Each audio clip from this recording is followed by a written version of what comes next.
Silakan Mas Bambang. Terima kasih pimpinan dan yang saya hormati rekan-rekan Komite 3 dan yang saya hormati Pak Menteri beserta jajarannya. Kami langsung saja. Pertama adalah berkaitan dengan masalah P3K, Pak. Yang terjadi dengan daerah itu adalah seakan pemerintah pusat dengan daerah itu lempar-lemparan, Pak. Katanya gaji dari pusat, tapi ternyata daerah mengatakan belum tertransfer. Nah ini apa? Tidak bisa ada pola baru. Artinya khusus dana P3K itu diberikan bentuk dari PDAK, Pak. Artinya tidak bisa diotak-atik lagi oleh daerah. Kalau DAU nanti masih diotak-atik dengan daerah. Ini suatu hal yang perlu dipertimbangkan. Contoh hajat tunjangan profesi itu, dana itu kan tidak bisa diotak-atik itu. Nah ini sekedar usulan dari kami, sehingga nanti ada jelas bahwa dana itu sudah pasti ada yang ditransfer. Yang kedua kaitannya dengan masalah RUC Dinas. Tadi saya apresiasi apa yang menjadi klarifikasi oleh Mas Menteri berkaitan dengan Pak Menteri, mohon maaf nih. Kaitannya bahwa semua guru akan berapa tunjangan dan sebagainya. Kami apresiasi. Namun kami setelah membaca RUU Sejeknas pada versi bulan Agustus pasal 145 ayat 2 ini tidak ada bunyi tunjangan sama sekali. Yang ada adalah penghasilan dan pengupahan. Ini sejauh mana? Tolong dalam kesempatan ini Pak Mas Menteri dapat memberikan suatu jaminan bahwa tunjangan profesi itu tetap ada, dan tentunya ini adalah supaya nanti kami kalau ke bawah ini selalu akan memberikan suatu pencerahan kepada masyarakat, karena ini adalah penting bagi kami karena banyak sekali yang mempertanyakan masalah ini. Bawah 15 menit bisa? Oke. 15 menit bisa selesai kita ketok. Silakan Pak Menteri.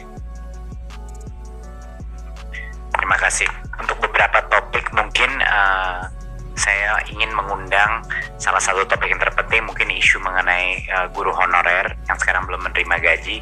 Jadi saya ingin pertama meminta Bu Nunuk sebagai Dirjen GTK, PLT Dirjen GTK untuk menjelaskan isunya. Dan Bu Nunuk kalau bisa ditambah juga dengan mungkin kalau ada tambahan mengenai proses guru honorer tahun ini, silakan Bu Nunuk. Terima kasih.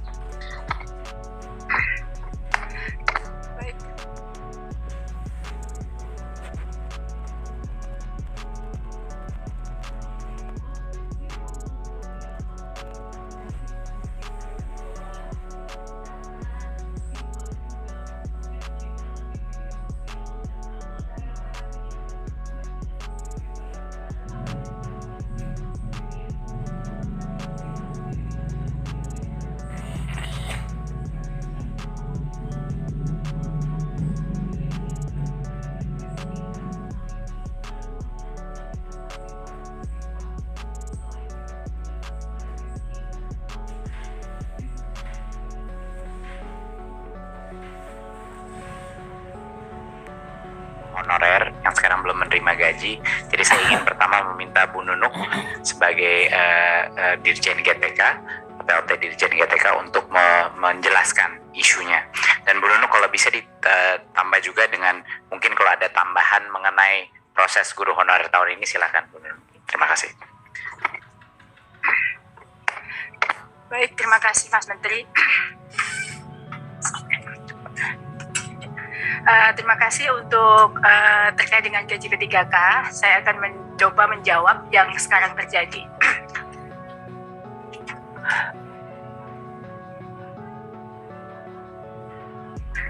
Tes, ya baik.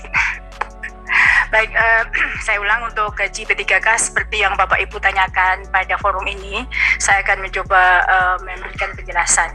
Jadi Bapak Ibu yang saya hormati, untuk seleksi tahun 2021 yang sekarang ya prosesnya sedang diangkat, para guru itu sudah mengetahui bahwa dirinya lulus pada saat akhir ujian pertama dan ujian kedua tahun 2021, dan itu terjadi sekitar bulan November 2021. Jadi ada anggapan guru jika sudah diumumkan lulus mereka akan menerima gaji begitu, karena kemarin juga ada pertanyaan kepada kami, kok 9 bulan gaji belum dibayarkan. Namun kami sampaikan prosesnya bahwa meskipun guru-guru tersebut sudah mengetahui dirinya lulus melalui akun SSC ASN masing-masing pada bulan November, bukan berarti gaji mereka akan terhitung sesuai saat pengumuman, atau akan mendapat gaji sejak Januari tahun 2022. Meskipun dalam surat yang disampaikan oleh DJA kepada kepala daerah, gaji sudah mulai disediakan di DAU-nya masing-masing per Januari 2022. Kenapa? Karena ada proses pemberkasan seperti verbal berkas, pengajuan nomor induk ke BKN, serta proses pengangkatan dan penugasan di daerah masing-masing oleh pejabat pembuat komitmen atau pemdanya masing-masing. Nah, pengumuman dari BKN sendiri itu setelah melalui proses yang panjang ya, mulai proses sesuai dengan yang ketentuan dalam peraturan perundangan atau proses sanggah, baru diumumkan tanggal 5 Januari. Sehingga proses paling cepat yang menurut perhitungan kami itu baru bisa diproses pemberkasan itu pertengahan Januari, dan BKN memberikan kesempatan pemberkasan selama 3 bulan sampai bulan Maret, sehingga paling cepat mereka baru akan diangkat, paling cepat ya, Pemda yang sangat akomodatif akan mengangkat pada bulan April 2022. Namun berdasarkan data kami itu rata-rata Pemda itu baru mengangkat pada bulan Juni atau Juli 2022, sekaligus mungkin diperhitungkan mulai tahun ajaran baru. Sehingga jika proses administrasi kepegawaian berjalan baik, para guru tersebut baru akan menerima rapelnya pada bulan Oktober atau November. Jadi rapel itu tetap ada karena gaji itu sudah TMT sesuai dengan daerahnya masing-masing.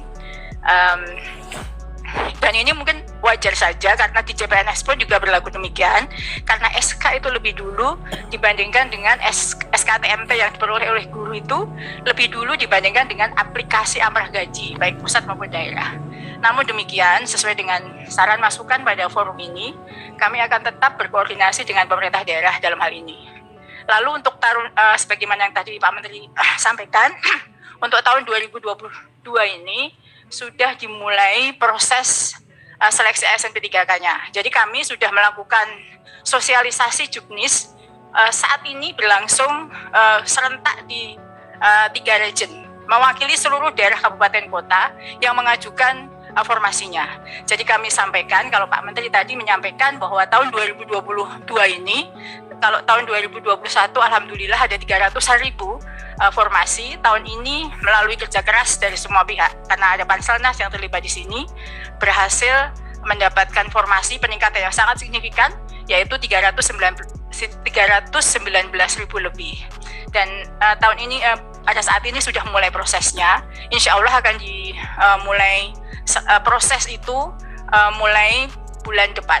Jadi kalau tadi Bu Sekjen menyampaikan anggaran akan digunakan dimulai awal bulan Oktober sampai Desember 2021, harapannya seluruh proses dengan berbagai skema itu seluruh formasi 319.000 lebih akan terisi.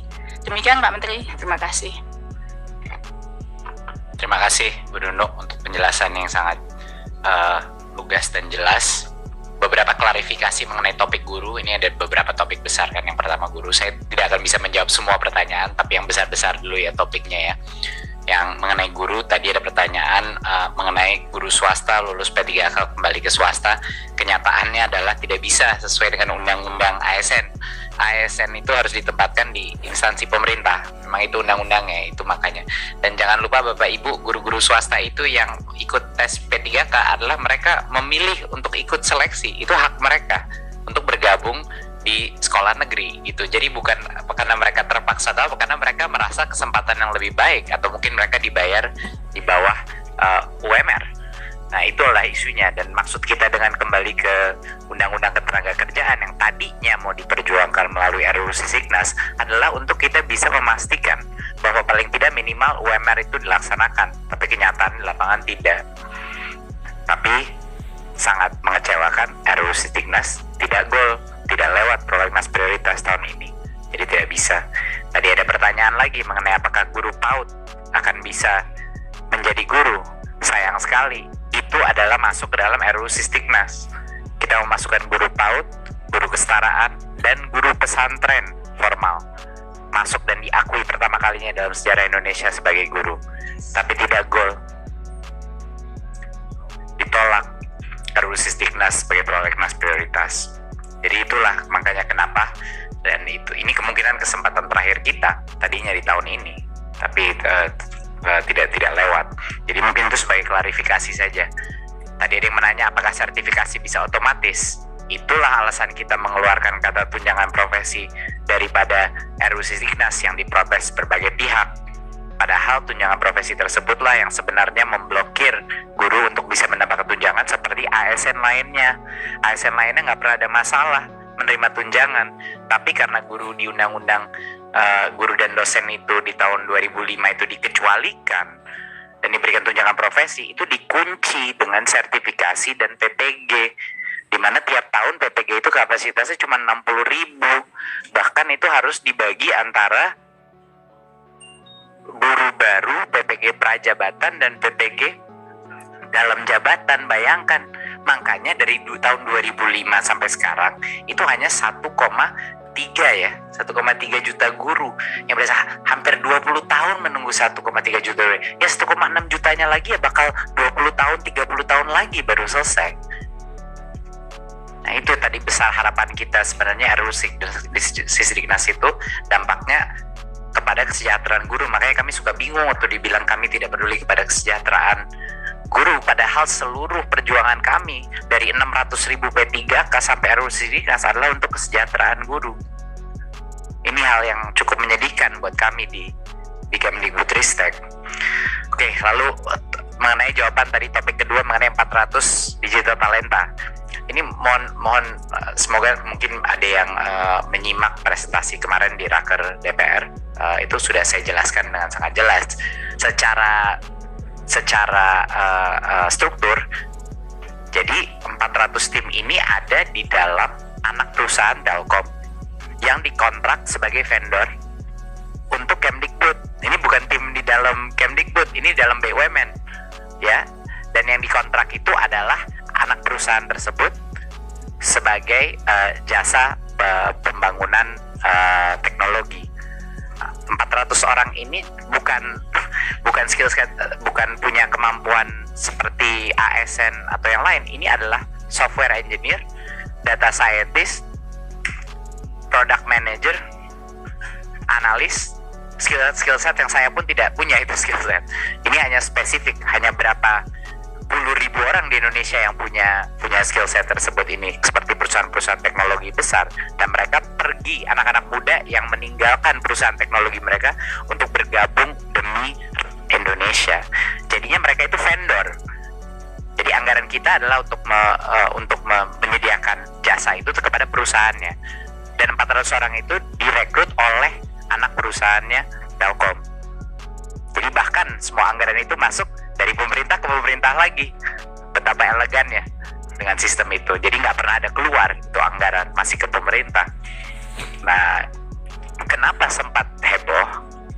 Sempatnya heboh karena saya waktu lagi menjelaskan kepada di sesi PBB itu, saya lagi menjelaskan kepada mereka, dan itu yang membuat mereka tepuk tangan. Dan inovasinya apa terhadap itu? Inovasinya adalah bahwa tim dari Kemendikbudristek itu tidak memperlakukan mereka sebagai vendor. Mereka itu diundang oleh para dirjen-dirjen kita untuk memberi masukan, opini, survei dari lapangan, riset dari lapangan, untuk juga membantu dalam produk desain tersebut. Jadi perlakuan itulah yang membuat produk-produk kita, produk-produk kelas dunia. Untuk pertama kalinya ada kementerian di dalam Indonesia yang yang bisa menciptakan produk-produk kelas dunia 100% gratis dan dimiliki 100% oleh Kemendikbudristek selama-lamanya. Malah kenapa dikritisi? Ini bukannya udah menjadi kayak percontohan di dunia luar, harapannya jadi percontohan di semua kementerian di Indonesia juga gitu. Inilah sebenarnya cara kita menskalakan bagaimana kita melatih 1,3 juta guru. Caranya biaya pelatihannya itu bisa triliunan, tapi dengan aplikasi kita bisa melakukan penghematan yang luar biasa. Membuat lapor pendidikan, berapa biayanya kampus-kampus kalau mereka harus mencari program-program kampus merdeka sendiri, Bu? Berapa itu kampus harus mengeluarkan uang untuk job fair festival? Kita melakukan satu platform digital, semua mahasiswa dari Sabang sampai Merauke bisa punya kesempatan yang sama, masuk MBKM, program teknologi dan lain-lain. Itu dampaknya teknologi. Lalu tadi mungkin ada beberapa topik lain, mungkin yang mengenai museum dan cagar budaya tadi saya sudah jelaskan, tapi nanti bisa tertulis dari Pak Dirjen ya. Tapi yang lain-lainnya, satu hal memang masalah formasi ini, terima kasih tadi sudah menyebut bahwa kami terus mencoba berjuang dengan Pemda-Pemda yang banyak memberikan sinyal-sinyal yang berbeda dengan kita, selalu lempar balik. Kenyataannya adalah kami juga sangat terbatas otoritas kami untuk bisa mendorong tersebut, makanya kami harus bekerja sama dengan Kemendagri, kami juga harus bekerja sama dengan berbagai pihak-pihak lain untuk menghasilkan itu. Jadi mohon kesabaran dari berbagai pihak, karena otomatis banyak masyarakat mengira ini guru tidak menerima gaji atau guru tidak SK-nya telat, tetapi itu adalah kesalahan dari kami di Kemendikbudristek. Itu adalah perjuangan kami adalah untuk memberi kesempatan mereka ikut tes P3K dan selain itu.